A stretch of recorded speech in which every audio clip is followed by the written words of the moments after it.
বন্ধুরা তোমরা যখনই ইনস্টাগ্রামে অ্যাক্টিভ থাকো তখনই কিন্তু তোমাদেরকে সকলে মেসেজ করা শুরু করে দেয়, তাই চাইছো যে ইনস্টাগ্রামের শো অ্যাক্টিভ স্ট্যাটাসটা অফ করতে। কিন্তু ইনস্টাগ্রামের নতুন আপডেট আসার পরে আর কিন্তু সেই শো অ্যাক্টিভ স্ট্যাটাস অপশানটাই খুঁজে পাচ্ছ না। তো কিভাবে সেটা খুঁজে বের করতে হয় এবং ফাইনালি কিভাবে টার্ন অফ করতে হয় অ্যাক্টিভ স্ট্যাটাস, চলো তোমাদেরকে দেখে দিই। সর্বপ্রথম তোমার ইনস্টাগ্রাম প্রোফাইল পিকচারে ক্লিক করবে, ক্লিক করার পরে কর্নারের 3 লাইনে ক্লিক করবে।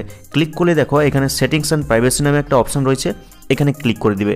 এখানে ক্লিক করলে কিন্তু এখানে প্রাইভেসির মধ্যেই কিন্তু সেই শো অ্যাক্টিভ স্ট্যাটাস নামে অপশানটা ছিল, বাট বর্তমানে দেখো এখানে কিন্তু সেই অপশানটা আর খুঁজে পাওয়া যাচ্ছে না। তো তোমরা কি করবে, নিচের দিকে কিছুটা যাবে, নিচের দিকে যাওয়ার পরে দেখো এখানে একটা অপশান রয়েছে মেসেজেস অ্যান্ড স্টোরি রিপ্লাইস নামে, তো এই অপশানে ক্লিক করে দিবে।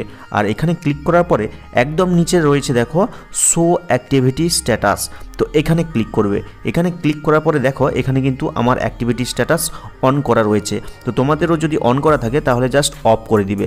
অফ করলে কি হবে, তোমার অ্যাক্টিভিটি স্ট্যাটাস কিন্তু কেউ আর দেখতে পাবে না, অর্থাৎ তুমি ইনস্টাগ্রামে সারাদিন অনলাইনে থাকলেও কেউ কিন্তু জানতে পারবে না। ঠিক একইভাবে কিন্তু এই অপশনটা যদি অফ থাকে, তুমিও কিন্তু অন্য কেউ ইনস্টাগ্রামে অনলাইনে থাকলে বা অ্যাক্টিভ থাকলে দেখতে পাবে না। তো এটাই হচ্ছে নতুন আপডেট, আর এই প্রসেসেই কিন্তু তুমি তোমার ইনস্টাগ্রাম অ্যাকাউন্টের শো অ্যাক্টিভ স্ট্যাটাস বাটনকে টার্ন অফ করতে পারো। তো ভিডিওটা দেখে হেল্পফুল মনে হলে লাইক করে দিবে, চ্যানেলটিকে সাবস্ক্রাইব করে দিবে, আর কেমন হয়েছে আজকের এই ভিডিওটা অবশ্যই কমেন্ট করে জানিয়ে দিবে। তো দেখা হচ্ছে পরবর্তী কোনো এই ধরনের হেল্পফুল ভিডিওর সাথে।